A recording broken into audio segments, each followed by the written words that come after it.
surprised a lot of people. WhatsApp has taken the central government to court today. WhatsApp has put a petition before the Delhi High Court that effectively argues that the central government's requirement for WhatsApp to comply with the IT regulations released by the government in February this year is a violation of the fundamental rights of privacy and of speech and expression of the citizens of India. Now, the rules, and I'll give you the shorter version of this, the rules were released in February this year. There are more in-depth conversations on this YouTube channel, one that I had done with Dr. Menka Guruswamy, breaking them down piece by piece. They were rules for intermediaries, so social media, Twitter, WhatsApp, Facebook, Instagram, YouTube. There were rules for OTT platforms, and there were rules for news producers on the internet, like the news that you're accessing right now. But this is specifically to do with intermediaries or social media platforms. Now, the rules, apart from several other things, made it mandatory that these intermediaries be able to trace the originator of an information. So, for example, if there's something that has gone viral on the internet, on these social media platforms, these social media platforms it was made compulsory for them to be able to identify the source of that message. Now, on WhatsApp, this effectively means that WhatsApp will need to break its end-to-end encryption infrastructure on which the entire platform functions. Right now, as it stands, WhatsApp as an organization cannot read the message that you have sent to anyone because it's encrypted from your phone until the other person receives it. So WhatsApp cannot read the message in between. What WhatsApp knows about you is how active you are, how many messages you send, where you are at a particular given point of time, depending on the location of your phone, but it cannot read your messages. So WhatsApp has basically argued this in its petition. It said the new guidelines ask us to identify the originator. To do this, we have to break the end-to-end encryption. This is a violation of the privacy policy of WhatsApp and the fundamental rights of privacy and speech. It also says WhatsApp is used by government, by journalists, by minorities, by doctors, by lawyers, to converse with their clients or their patients. These are all confidential conversations. The petitioner, in order, it says, to build this ability, we will be required to breach everyone's trust, and we'll have to do it for everybody. So even though the government might actually want information about one particular message, in order to be able to give that information, WhatsApp is to remove the encryption for everyone and thereby violate everybody's privacy. This is the argument that has been put before the court. Now, the government has responded, incidentally, not to the notice of the court or to the petition in the court, but has put out a press release.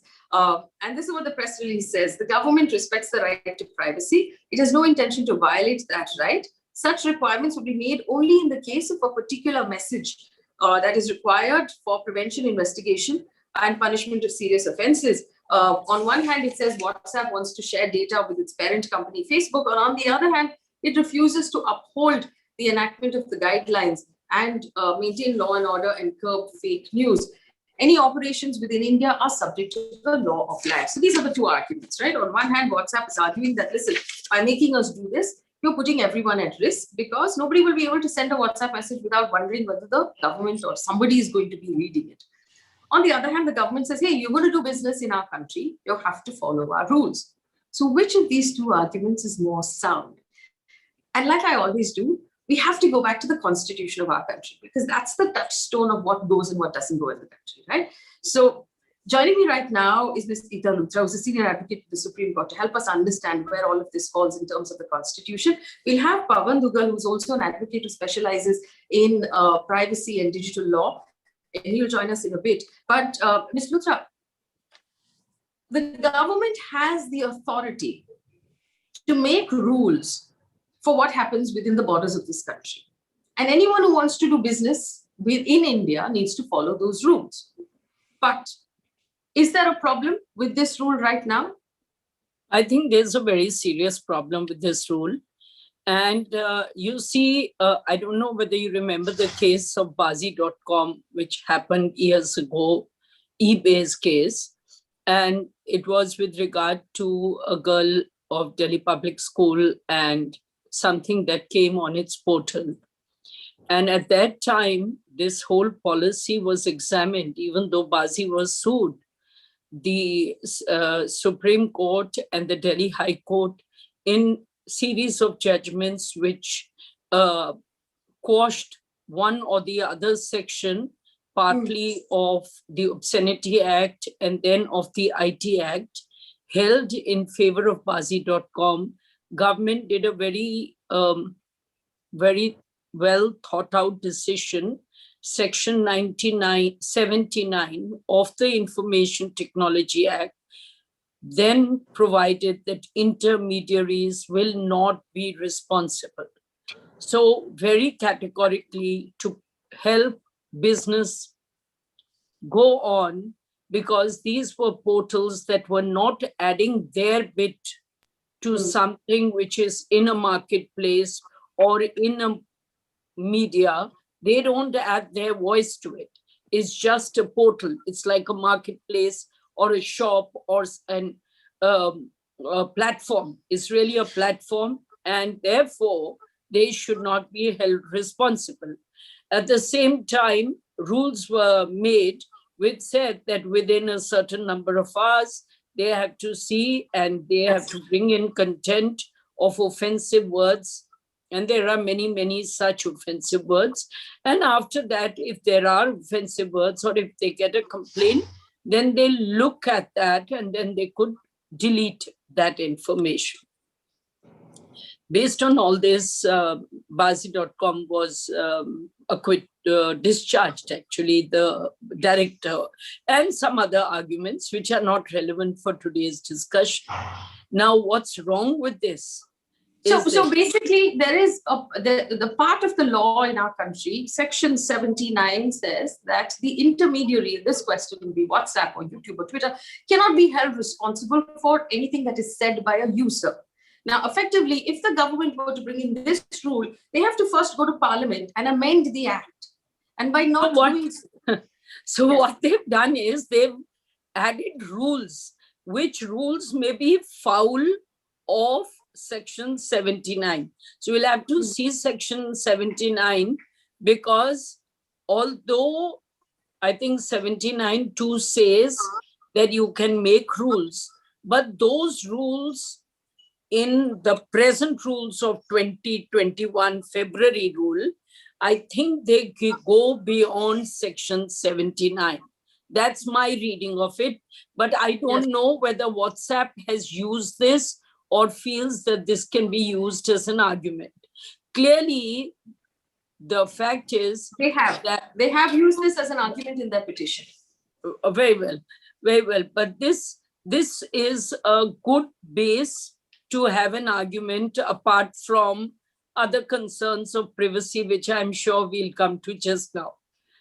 So fundamentally, to go back to my first question, the Indian government is within its rights to make rules that have to be followed within our borders.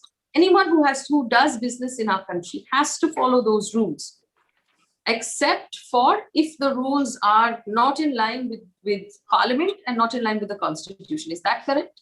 That's right. And Section 79, and I just read out 79 for you. 79 says, the intermediary observes due diligence in discharging his duties under the Act and observes such other guidelines. But the first part of it is actually saying they are not responsible. So while government can put guidelines, it can say, okay, there will be a 36-hour watch or a 38-hour watch or a 24-hour watch, and you may have what they have said in these rules, that there should be a complaints officer to which a person can go. They have to have a nodal officer in India. All that would not be any infraction. It would come within 79. The question is that once they are bona fide not responsible, then to ask them to do this is, I feel, firstly, in the face of the Constitution, and then the entire purpose of that amendment of 79, making intermediaries safe, is actually, it's doing a full circle. Also, Ms. Luthra, given the fact that there is this case now before the Delhi High Court, the matter which is sub judice, the notice has been sent to the central government to respond to. The central government has also, about an hour ago, sent a letter to all of these intermediaries asking for their compliance and demanding a response ASAP, preferably today. Should, I mean, in good faith, at least, the government hold off until the court has heard the matter? So the government, I feel in this, that perhaps WhatsApp could have come earlier to the court. See, these rules were made on 25th February. Yes. And, you know, in the meantime, WhatsApp was saying our new privacy policy. And people were getting panicky. Some were going to Signal, some were going to Botan, some were going to other ways of communication, other messaging services. But the fact is that I feel WhatsApp should have come earlier, but not having come earlier, when the court has told government to respond, then this sort of letter or communication to the various portals and various intermediaries doesn't seem to be something which, as a government should just wait its bit and just wait what happens in the court and instead concentrate on its counter affidavit and its response and see that what its press release, how defensible is it in terms of Puthuswamy's judgment, which is by a 9-judge bench of the Supreme Court. Yes, I'm sorry about that. That's my dog. Phoebe, second.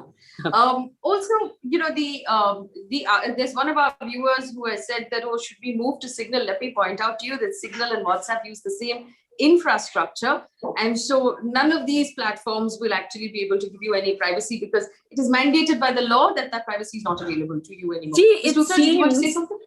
see, I think, can I just add to this? I think Yes. they say they will notify the user, people who have a significant presence in India. So maybe they may not have a significant presence and they may not be notified. I think the way the rule says they will be notified, I don't think the notification has come as yet. So maybe people may hope that they won't be notified and we'll be in a safer medium. And then people will switch from one to the other the moment it's notified.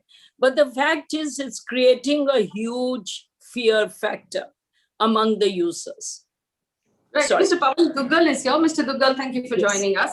We've had several conversations, so far about the IT rules. And I remember back then, in all of these conversations, we cautioned our viewers that this is a very serious thing, and now it has come to pass. And Ms. Luthra interestingly said that the government should focus on its response and its counter affidavit. I would really wish the government would focus on the fact that 4,000 people are dying every day of COVID in this country. Still, that number has not come down, at least from the official data. We don't know what the real number is, but this is what the government is focusing on at this point. Mr. Duggal, if we look at it purely right now from the point of view of the law, again, I want to argue that there is no stay on the government of India in implementing these rules. The High Court has now issued a notice, but there's no stay. So technically, can the government go ahead if WhatsApp doesn't comply, and let's only stick to WhatsApp in this conversation has become too complicated. If WhatsApp doesn't comply, what happens next? One notice, two notice, then shut it down? How will this work? You see, first and foremost, shutting down is not an option because non-compliance of the IT rules 2021 is not a ground for shutting down or banning or blocking any particular service. That can only be done under certain limited circumstances given under Section 69A of the IT Act. But I think by government sending this second communication, asking them to comply, it is actually presenting a very signal of weakness. You see, one of the big problems under the subordinate legislation under the Indian cyber law has been that we have been a nation where the cyber legal frameworks have been toothless wonders.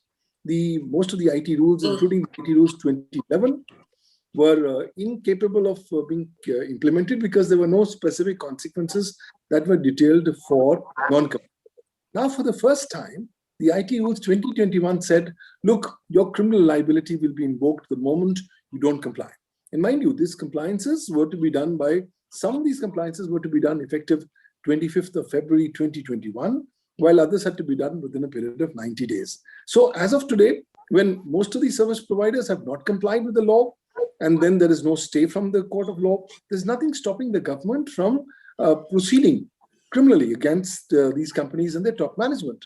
But by sending them again a reminder notice, we are again diluting our equity position.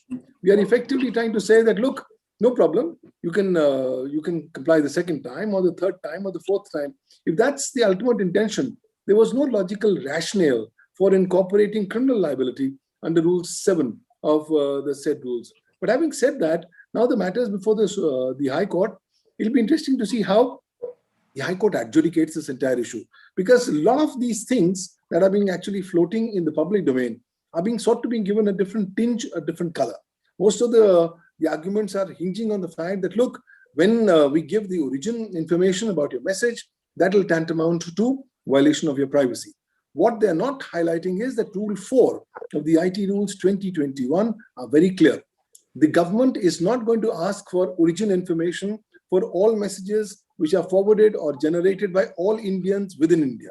It's only for a very limited set of circumstances, in case if the origin information of such electronic message is required for detection, investigation, or prosecution of cybercrime, or for detecting or dealing with cybersecurity breaches. And of course, it cannot be a routine order. It has to be passed by a court of law. It's a judicial order, or it can be passed by a statutory authority under Section 69A of the IT Act. They have to satisfy themselves that the conditions are required and appropriate in this case. But Mr. Duggal, here's my counter argument to that. The government, in its response and its statement today, has said, and let me just quote it because I find it really interesting. It has said basically that your freedom, your fundamental right to privacy is not absolute. It is subject to reasonable restrictions. And the requirements of these guidelines actually are an example of those reasonable restrictions effectively. And if you look at the television channels that function as government mouthpieces right now, that's effectively the script of the government that they're reading out. They're talking about national security and national interest being greater than personal privacy. Now, my concern here is when the government starts to quote national security, we've seen them abuse those laws to crush dissent, to arrest activists, to arrest journalists, to arrest anyone who disagrees with them. So by that yardstick, no conversation is private anymore, not between you and your clients, not between you and another lawyer, not between a journalist and a source. Anything that is typed out onto one of these platforms can now be accessed in theory by the government. Is that not true? Well, what you're saying is practically correct. Technically, that information can be accessed, but it is only the origin information that the government can access. The government still cannot access the content of the message or the concerned electronic record that has been originated, because that's a mandate under Rule 4 of the IT Rules 2021. But I think I want to take one step further behind. Justice Puttaswamy's judgment was remarkable because the 9-judge bench said that your fundamental right to privacy is part of your fundamental right to life under Article 21 of the Constitution of India. Article 21 does not talk of reasonable restriction. It only talks about the fact that your right to life can only be deprived in accordance with procedure established by law.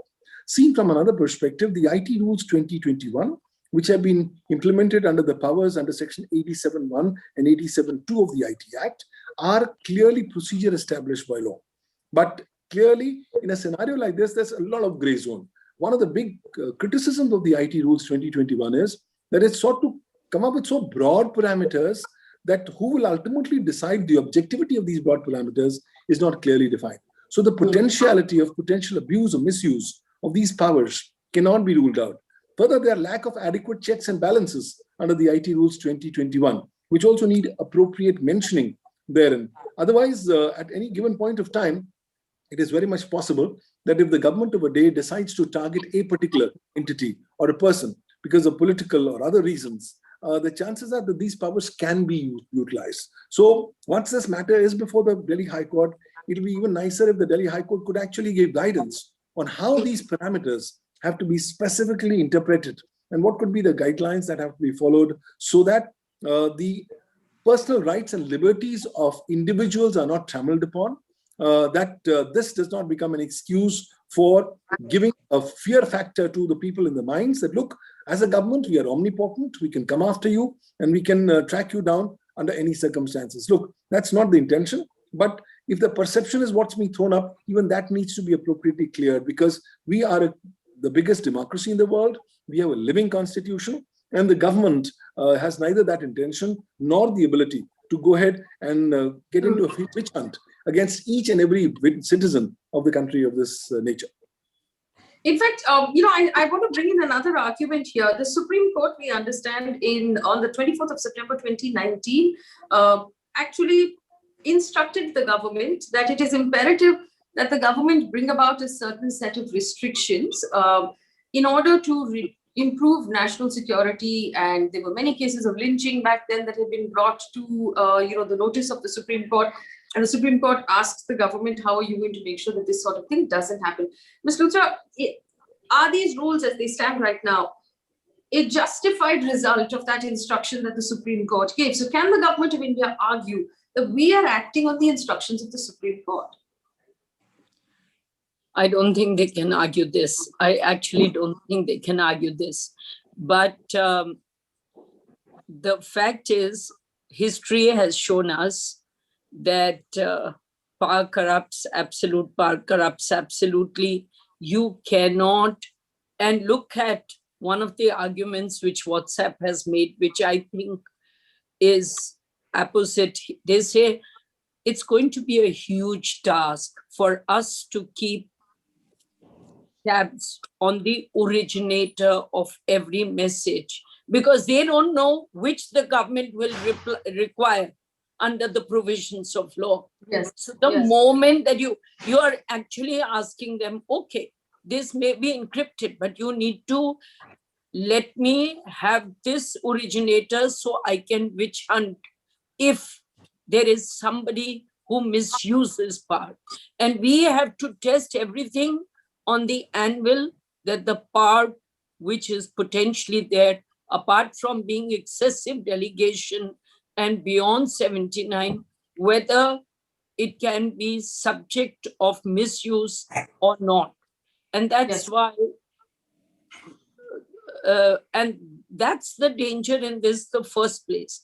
This argument about security, in fact, every nation has had this argument about security, whether it's that Patriot Act in the US and the rules under that, or the UK. And even in those countries, they found that whenever there is excessive delegation of power, there is bound to be misuse. Something like this, you are actually saying, and you know what an originator will be?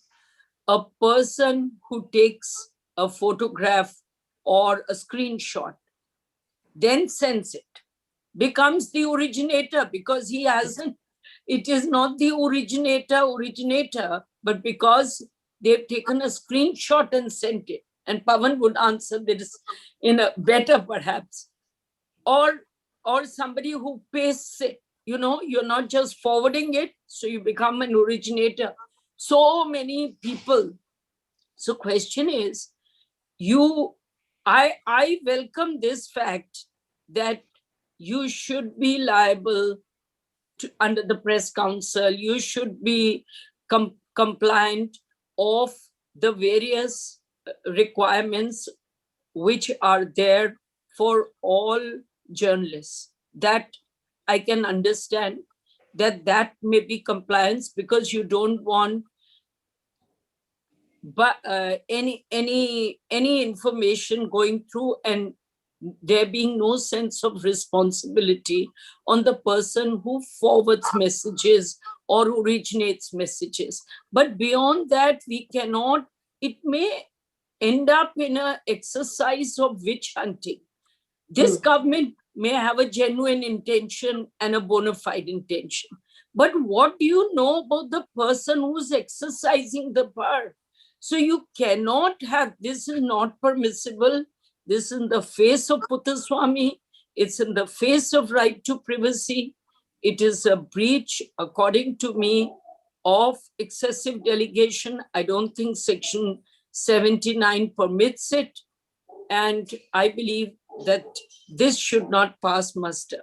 While saying it, obviously, the hope that Mr. Duggal is saying, that we hope that the Delhi High Court would lay down guidelines. I think such wide omnibus, it's making the right to privacy go away. It cannot be in this form. It should not be retained. That's, I also come back to the fact that WhatsApp has argued two other things. One, that no other country in the world has this sort of regulation because the end-to-end encryption right now functions across the world.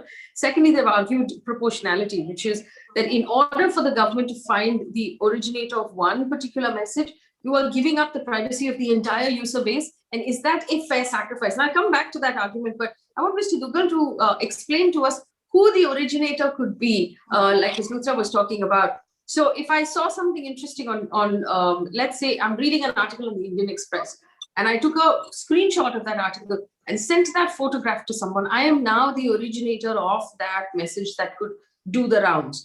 But would you explain to us in what this means? Who would an originator be? And would that be a fair assessment of the person responsible for, say, fake news and all of the other problems the government is supposedly trying to solve here?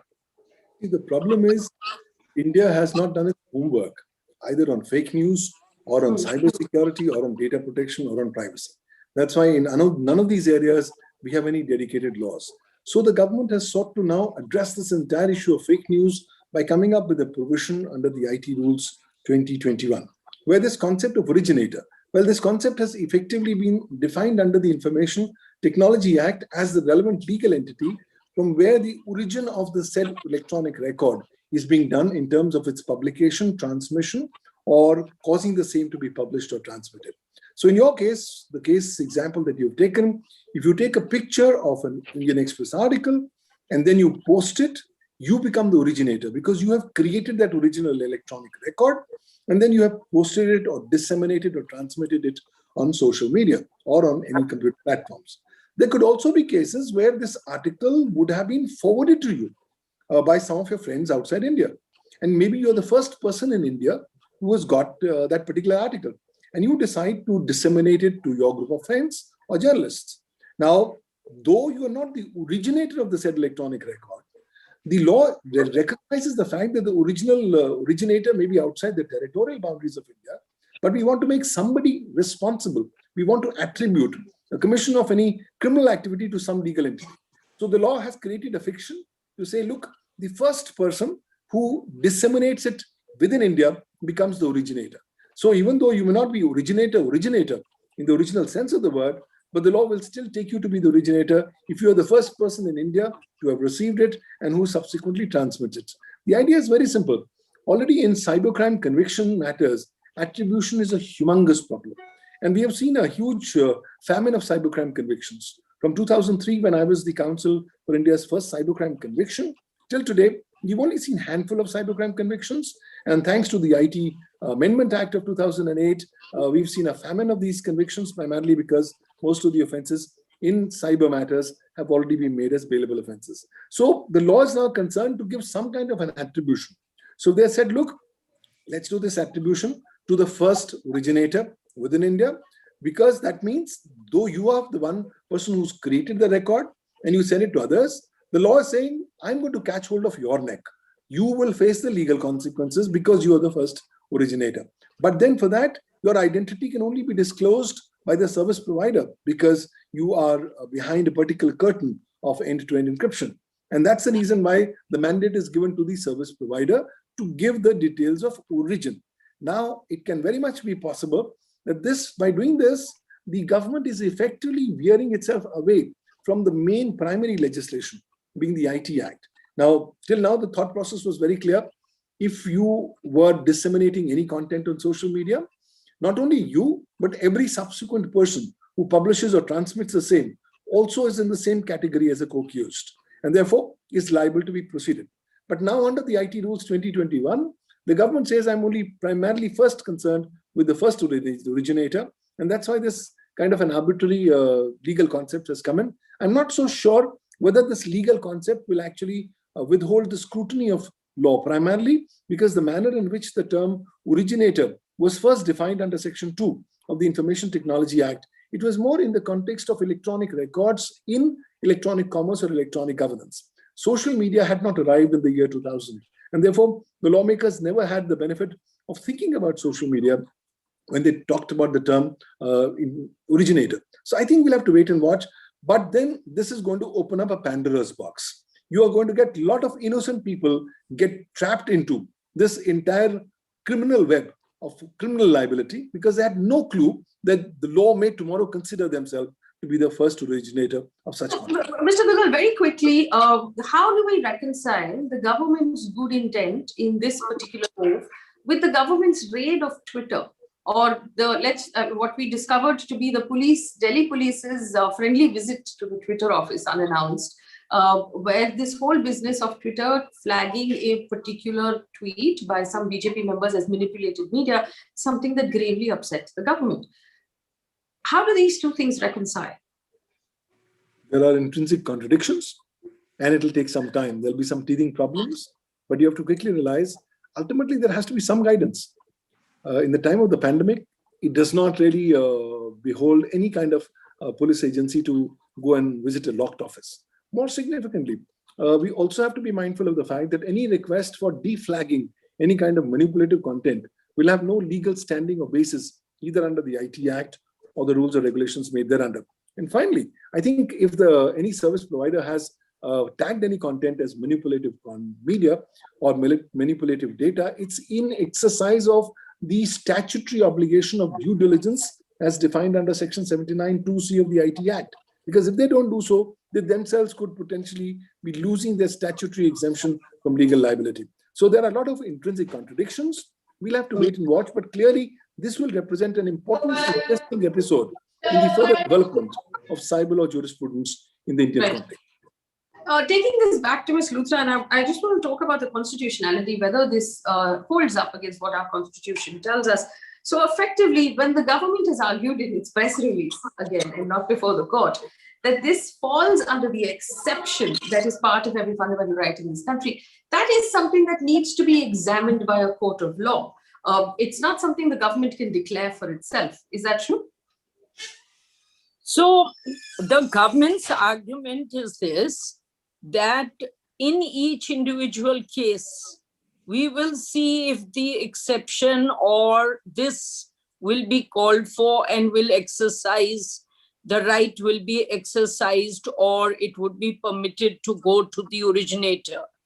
But the fact is, it's an omnibus rule which actually makes each and every user of WhatsApp or any other medium of messaging insecure and feel unsafe, and it is invading their privacy. So there, as one of the aspects which was covered was, is there proportionality? And the other was that the right to privacy exists and is a right which need not exist as a separate right. It's included in Part 3 of our Constitution. So according to me, the manner in which and the rule under 2021, I feel there are aspects of the rule, as I said, you have a vigilance officer, you comply with, with the press council rules, you do this, you do that, all that, we are not taking exception and nobody is questioning. But this aspect is actually violative of fundamental rights to the best of my judgment.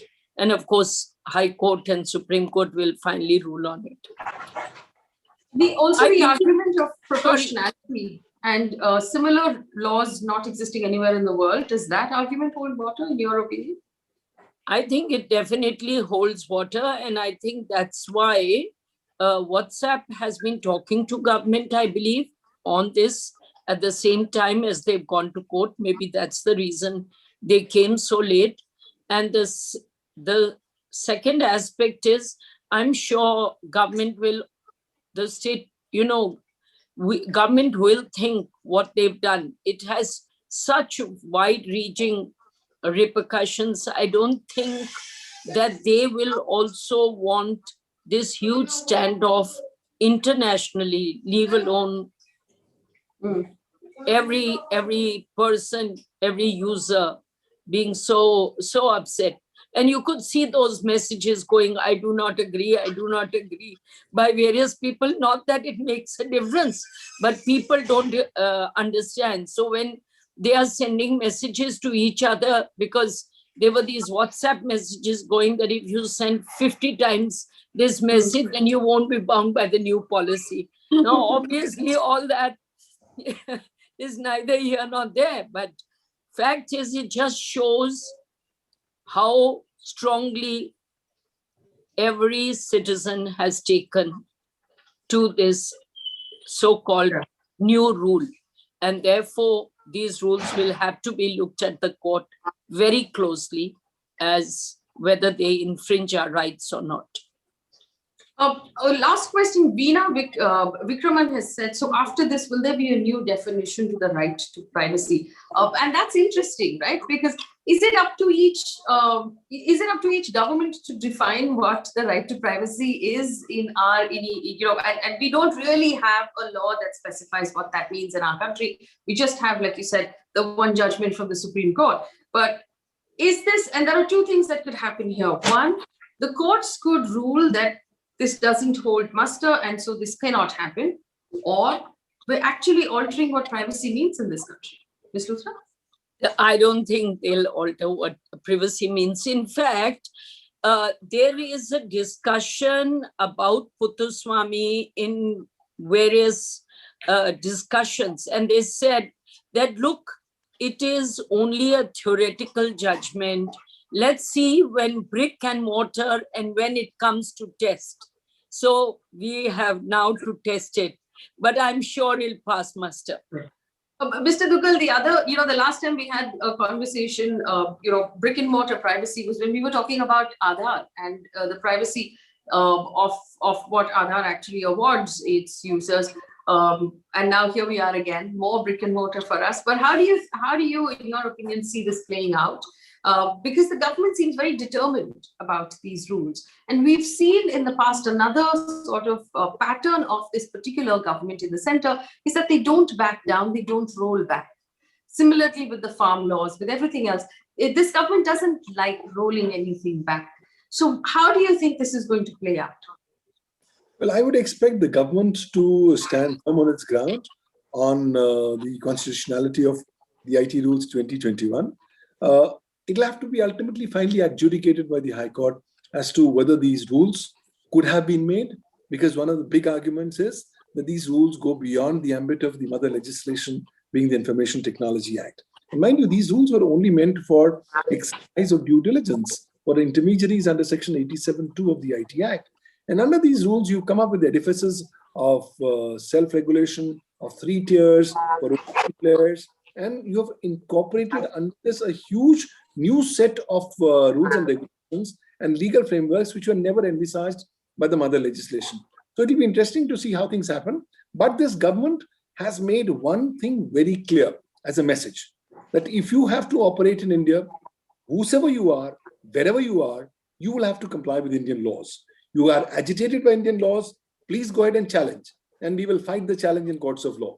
But don't tell us that we will not comply with your laws because we are American companies or we are in a privileged position. So that big tech, big boys club has to quickly realize that if they have to do business in India, they will have to comply with Indian laws and make substantial compliances. This statement that we are continuing to work in the direction of compliance is neither here nor there. And I think the government also needs to take a strong stand. Otherwise, my gut feeling is that if there's not adequate political will in regard to effective implementation of the IT rules 2021, they might as well become yet another paper tiger in forms of rules which have been made up by the government. So all will depend on two things. Number one, the political will of the government, and number two, how the High Court and the subsequent courts in the country go ahead and interpret the various provisions of these rules in the context of both the mother legislation, being the IT Act, and in the context of the Constitution of India. I'm smiling, Mr. Duggal, because you said High Court and then subsequent court. So you expect this to wind up before a bench of the Supreme Court, don't you? Absolutely. This is a fit case which will ultimately land up in the Supreme Court. And it's so ideally fit that only the Supreme Court should give us the final law of the land as to what these things are. Otherwise, different high courts are likely to take different various kind of approaches and interpretation on these rules, which are now going to affect 99% of companies in India.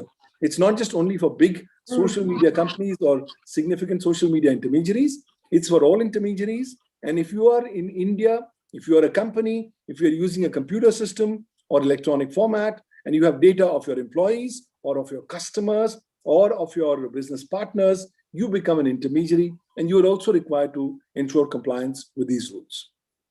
Last question to Ms. Luthra.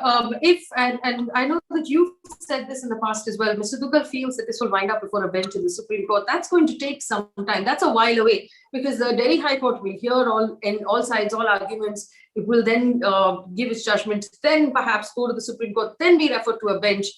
What happens in the meantime, Ms. Luthra? Does the government have the ability right now to go ahead and enforce these rules?